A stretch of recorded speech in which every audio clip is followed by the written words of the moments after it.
Clockwatching for professionals. My favorite example of malicious compliance happened when I worked some 20 years ago for a local government agency here in the U.S., which shall remain nameless. We were a small well-run office with a supervisor who had a very ***** laissez-faire** style of leadership, and this worked.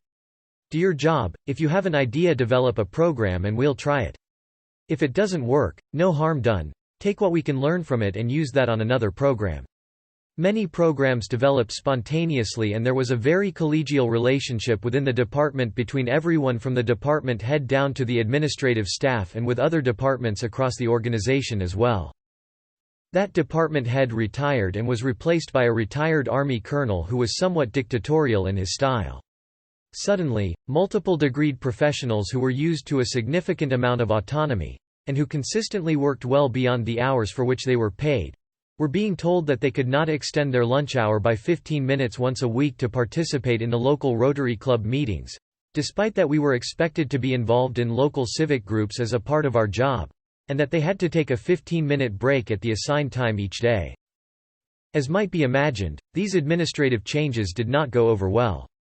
In response to the new top-down mandates, the informal leaders instituted policies of their own without ever saying a word. Suddenly, if their assigned break time occurred and they were on the telephone, they explained, "I'm sorry, but it's my assigned break time and I have to go now. I'll be back in 15 minutes."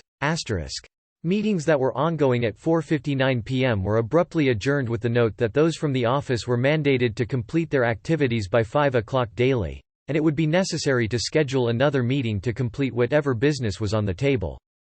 Mind you, these were people who regularly worked with elected officials at the national, state and local levels as well as the public. When lunchtime or 5 o'clock came, they immediately stopped work, often simply leaving the file drawer open with the files laying on top as they walked away. It didn't take long for support staff to follow suit. This was not the kind of action to which those that had worked with them in the past were accustomed, nor was it what one would expect from professionals. It was, however, exactly what was mandated by the new program. Nothing was ever coordinated between them or the other staff. It wasn't long before the new department head was getting a call from their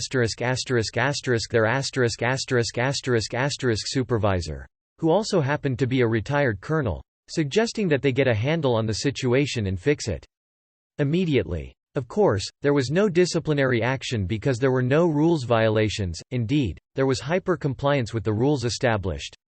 Things never completely relaxed under the new department head, and I'm sure he wondered why there were no more innovative projects proposed.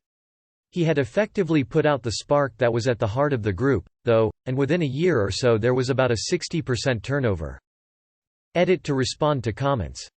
1. This is my first ever Reddit post. I'm still trying to figure out how this stuff works. I apologize if I violated some online etiquette of which I was unaware. 2. I am sorry for the bold print. I work better on a computer keyboard than on a phone, so I created the document, part of which came from notes back when I taught this particular example in a class, and then cut and pasted it into Reddit.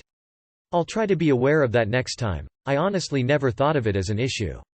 Same for any weird formatting that may have shown up. 3. Story is 100% true, and I was one of the professionals in the office.